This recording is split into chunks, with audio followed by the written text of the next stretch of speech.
to Blooming Acres. You can see it's a beautiful winter sunny day, and the sun is streaming through the southern windows, making the living room a lovely place to sit. Magic and I are enjoying it, and I'm having a cup of coffee, but I have no place to put my cup. It's really annoying. I have no place to put this.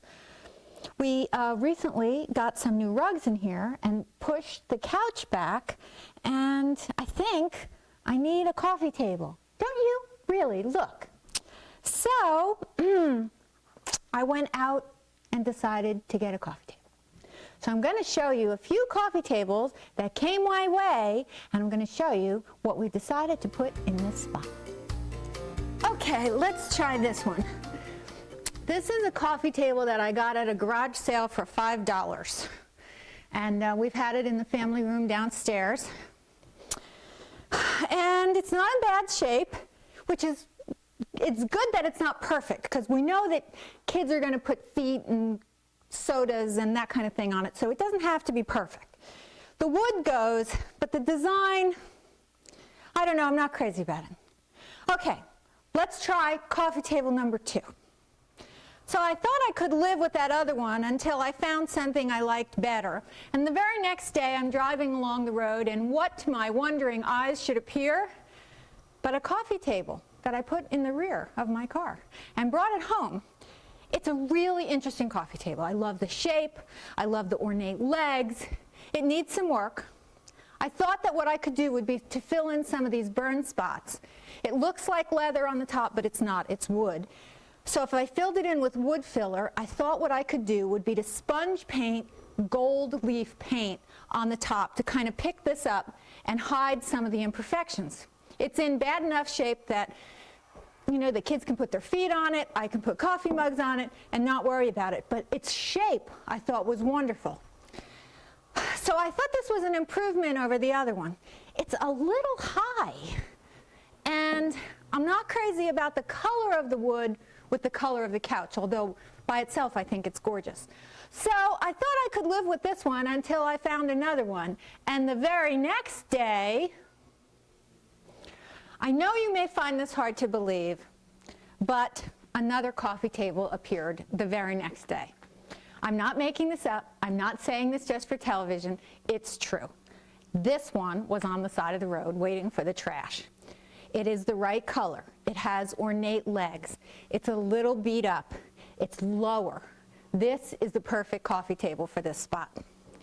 It does need a little bit of work. I'm going to get out the Old English, polish it up. I've picked up a doily to go on the top. I've even ordered a piece of glass. Let's see how it's going to look when it's all finished. Old English scratch cover is amazing stuff, and it really puts a nice shine on as well. I thought it was a little dark. The doily was about $12. I got it in a small place along the boardwalk in Atlantic City, believe it or not.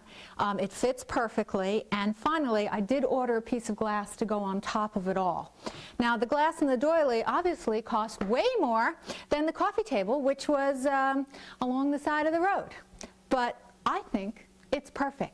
So all you have to do is be willing to stop, give it a try, bring it home. Worst case, you can put it out for the trash.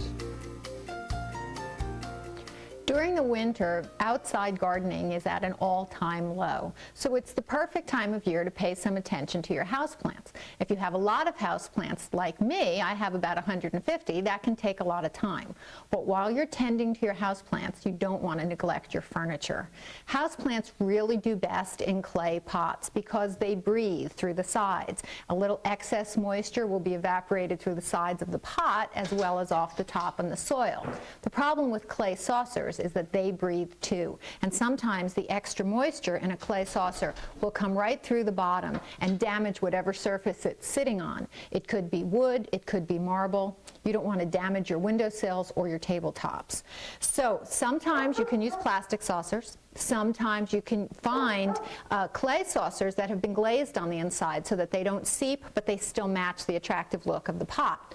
Those are options. You can also use old saucers, plastic saucers, all kinds of things that are options. Unfortunately, sometimes even that doesn't work because the water can overflow the sides and then get under, create a water seal, and then you lift up the pot and it's all black and yucky underneath. Here's a very inexpensive option for correcting that. These are ceramic tiles that I have here. This is, I think, about $1, and this is cut from a very large ceramic tile and might be perfect for a wide windowsill, and this one perhaps for a narrow windowsill. For large pots, even the very large tiles are not very expensive, and I use them under my large plants all the time. The thing is that they have rough surfaces on the back and can possibly do damage on their own. So here's the trick. It's really easy. You buy these little fuzzy things. They're available in a package of mixed sizes like this, or you can buy just the small ones or the medium ones or the large ones, depending on what you need. For the really large tiles, I like to put one in the middle as well as in the four corners. But these are so easy. We'll just open this package and pull out some of these. They have little sticky things on the back, so that's big ones. And here's little tiny ones. And there's, I think, 10 in this pack, so we won't need all of these. And we'll just do one of these little ones. You just turn it upside down, peel off the back, stick them in the corners. And what happens is not only does these little felt pads create a nice soft bottom so you don't have to worry about anything getting scratched, but it also creates a bit of an airspace so that if any moisture should get under, there's air circulating so it won't create a seal. Now, these are very inexpensive. You can see it just sits up off the table surface a little bit. If you want, you can use decorative ones, and they work much the same way. But as I said, even a scrap one will work perfectly on a windowsill. And you can cut them yourself, use scrap. You can purchase new ones and cut them if you would like to do that. It's very inexpensive, very effective, and I don't think it could be much easier.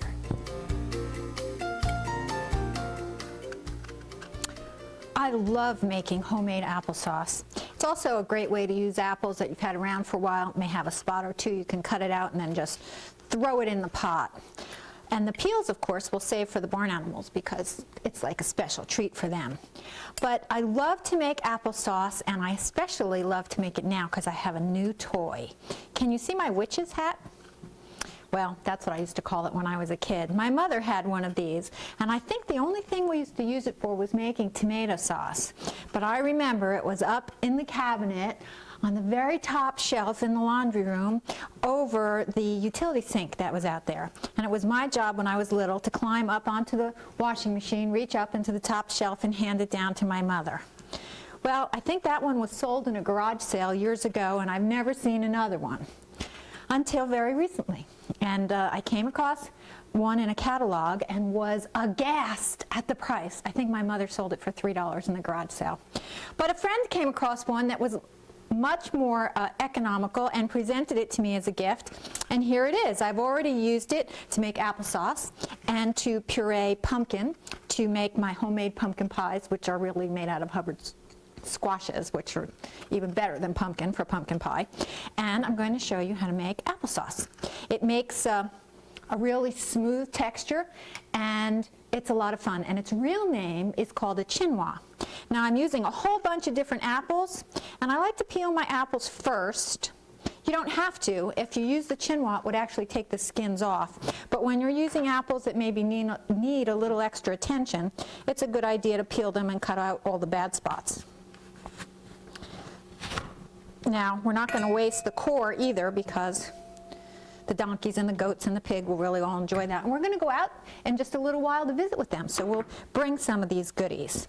Now, when I make my applesauce, I cut up my apples. I put in a little bit of orange juice to keep them from browning before they all the apples are in the pot. I add butter and sugar and cook it till it's a fairly even consistency, but then the witch's hat will get the lumps out. So stay with us, and we're going to cook us up some wonderful homemade hot, buttery, sweet applesauce.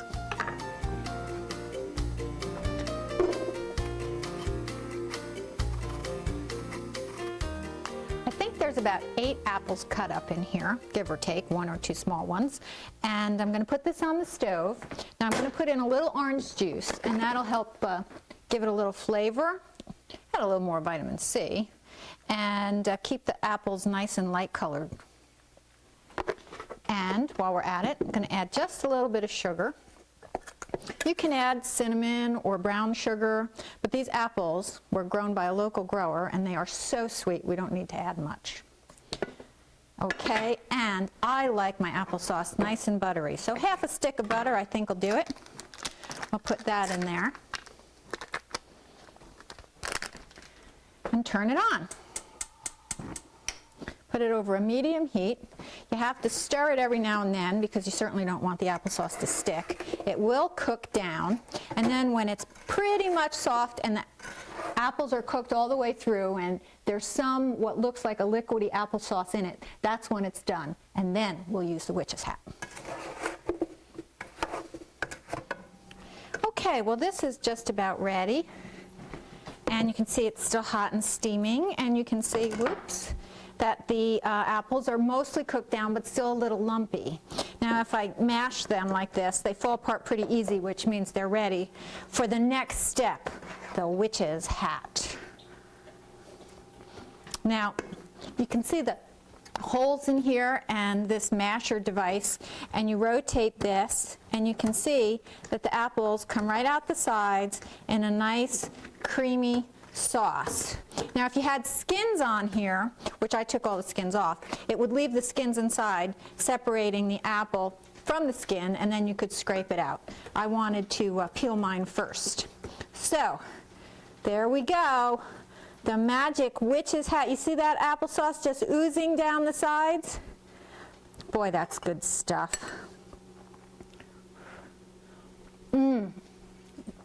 That's really good. Well, I'm going to finish this up, so give me a couple minutes here and then meet me out in the barn, okay?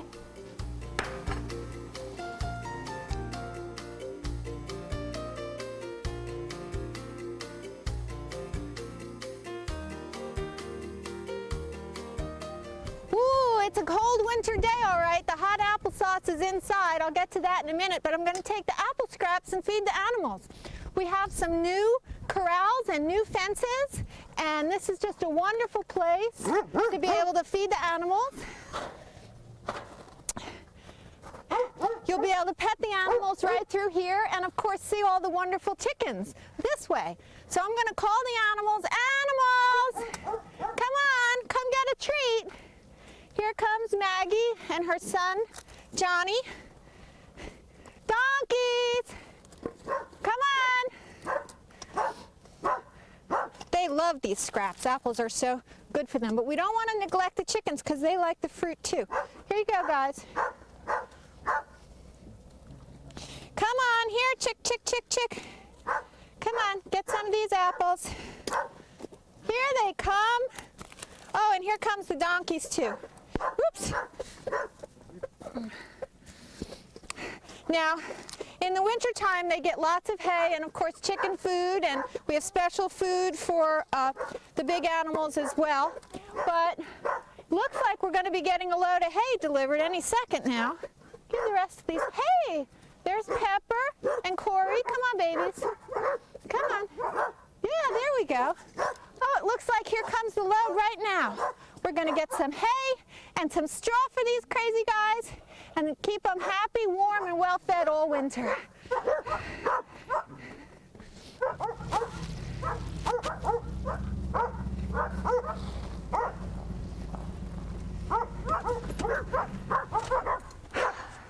Well, this will keep us pretty much through the whole winter.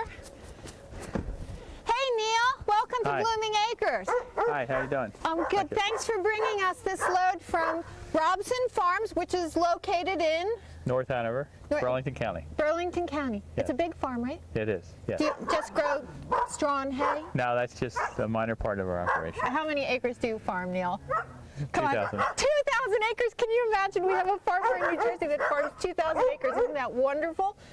And this isn't the main thing? No, by no means. Just the sideline. Just the sideline? So what are some of the other things you grow? Mainly fruits and vegetables. Good fruits and vegetables. Yes. and beautiful poinsettias and That's bedding correct. plants. And it's a really fun place to go. So tell me what we got here. Well, I brought a little bit of a variety of things. This darker bale is actually combine wheat straw. The wheat was harvested off the straw and it went through the combine, and then we let it sit for a day and then bale it. When do you harvest that? This was done in very early July, probably In the second, July. third of July, yes. So that's from winter wheat? That's correct. There's yes. a whole field of winter wheat right across the street from us right now, but that's it's under snow at the moment, so I Yes. can't show it to you. So this is straw. Yes, This is the short straw? yes, this Okay. is a short straw for bedding. So this will be good for the chicken nests Yeah, too. that's right. It's a That's really correct. good size, and you can take handfuls of it and put it right in the nest, so that's good. What's the lighter stuff up there? The brighter stuff is what we call long rye straw. That's planted, the rye is planted in the fall, just like the wheat, over winters. Before the grain is formed in the head, we cut that with the same equipment we use to cut the hay. And Let's bring one of those down here and open it up so we can see. okay. Now this is, Look at how much lighter it is in color. yeah, it's actually much brighter. The only reason the wheat straw was dark, we had quite a bit of rain in May and through June, and that had an impact You on can the straw. see that this is longer. Let's pull Yes. some out. So there's this, the longer stuff. Yeah. And then this. You can see the difference.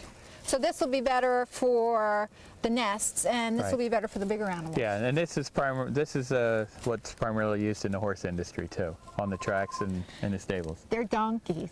Is that That too. okay? That'll work. They'll be happy. They'll we, be- we don't tell them it's for horses. No. They might get upset. They should be okay, thrilled. so what are we going to feed them though? They can't eat hay. No. They can't eat this. They can't eat that. They can't eat the straw, but Oh, and there's no nutrients in it, right? that's I mean, correct. It's just No, and one problem we have is that once we cut the long straw, it's in its green state, and we have to let it sit and actually bleach out for, depending on the weather, for 4 or 5, sometimes up to a week, 4 or 5 days up to a week, what if until it turns yellow. rains? Then one rain won't hurt it a bit. 2 rains can start to discolor it, and if you get a week of rain, it actually becomes unsaleable, and we usually have to turn it into the ground. But So is that where the saying comes, make hay when the sun shines? That's correct. Okay, so Yeah. now we know something. What's this? That's right. Okay, we do have some hay. Now this time of year, the hay, of course, was harvested back in August, September.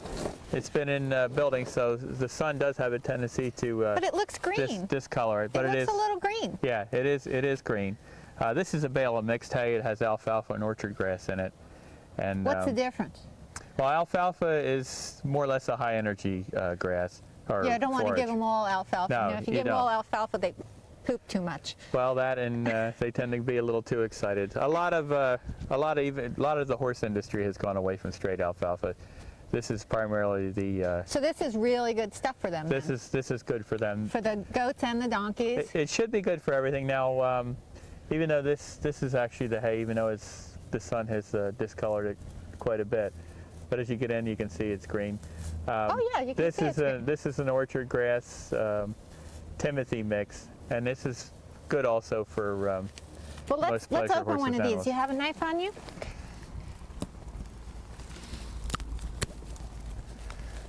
Okay, we're going to give some of this really good stuff to those silly donkeys. Okay. Okay, let's take some over. And after we feed them, will you help me unload? Sure. We'll fill up the barn. You think this will keep us all winter? It should most of the winter anyhow. Most of the winter? So Yeah. we've got 10 straws and 10 hays That's correct. for 2 small donkeys and 2 goats? You should be fine now. Okay, well, let's go see if we can feed this to some of those donkeys. Animals! Donkeys! Goats! Look what we have for you! Okay, have a really good snack. Enjoy that, guys.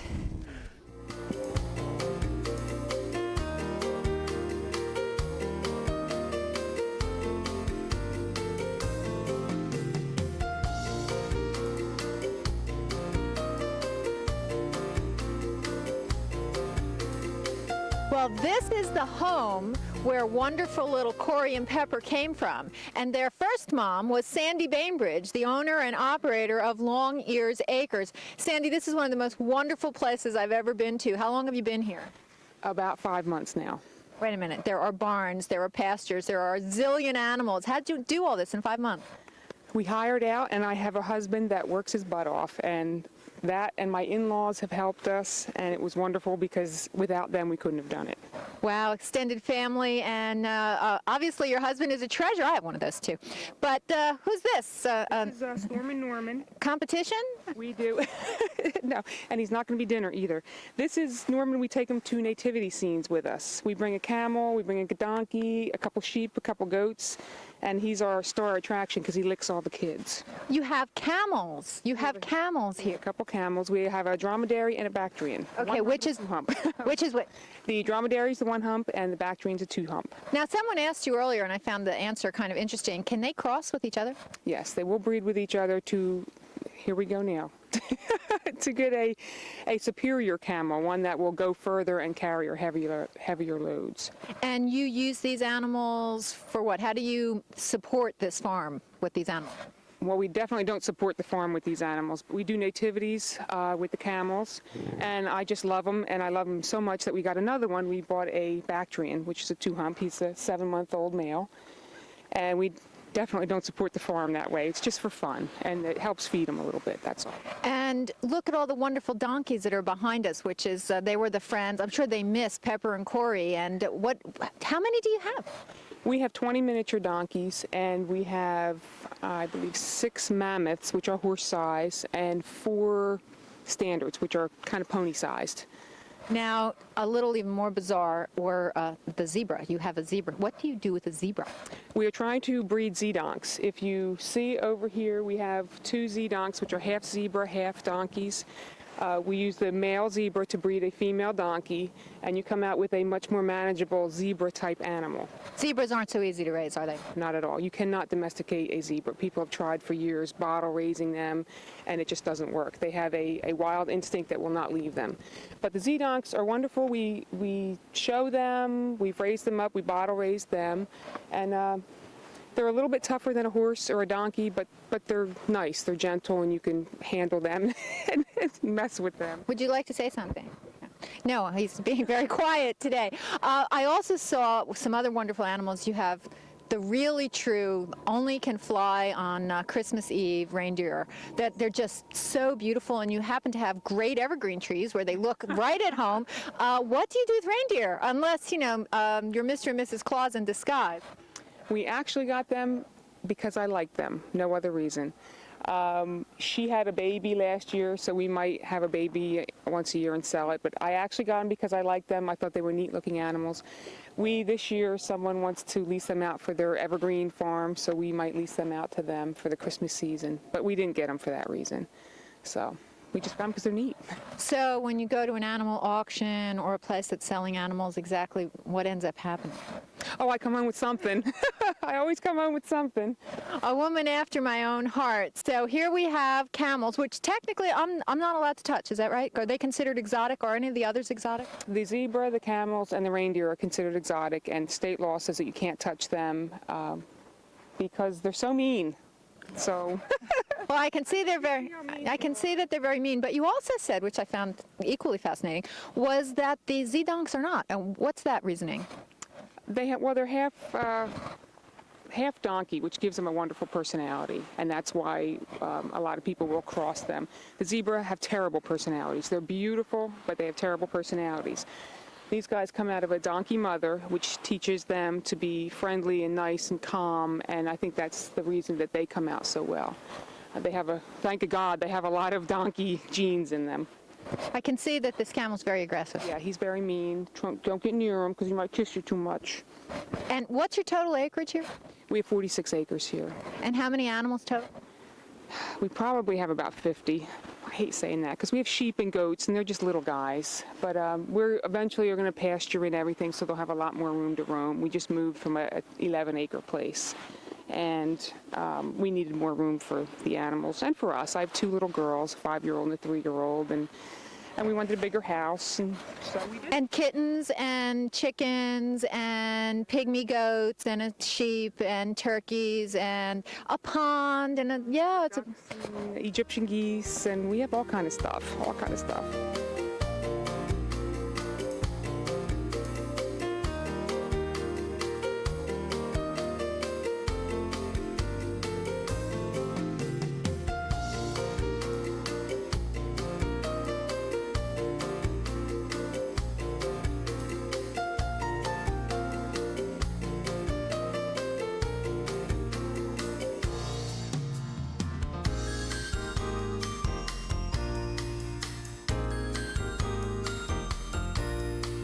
So if people wanted to reach you and were interested in having some of the animals for the nativity scene, or maybe perhaps purchase some of the miniature donkeys, how would they get a hold of you? Well, we are located at 60 Harker Road in Chesterfield, and our phone number here is 609-324-0903. And our main business is miniature donkeys. We raise them, sell them, show them. We have about 10 babies a year, and we find that a lot of people, once they see miniature donkeys, they love them and they keep coming back for more, which we're real happy about that. Yeah, I can see how that could happen. Pepper and Corey have been asking for more of their friends to come visit. We have more. We have more. We could help you out. Anything you want to say to the general public about these animals and for their information, something that maybe you've learned over the years with them? They're great therapy. That's what I keep telling people. They think we're nuts that we have all these animals, but you know, every day I come home and I could be in the worst mood in the world, and I come home to my animals and they have to lift your spirits. They don't have a bad feeling and a bad bone in their body, and all they want to do is be loved, and that's what we do, and we love them. Well, thanks for joining us and letting us visit here at Longhairs Acres. Thanks. And that wraps up this show, At Home with Peggy, and right now we're at home with Sandy. But stay tuned, because next time it's going to be the new year, and we're going to bring it in with a lot of fun, interesting stuff. And believe it or not, it's going to be time for gardening season to start again. So this is Peggy Ballister Howells. We'll see you next time.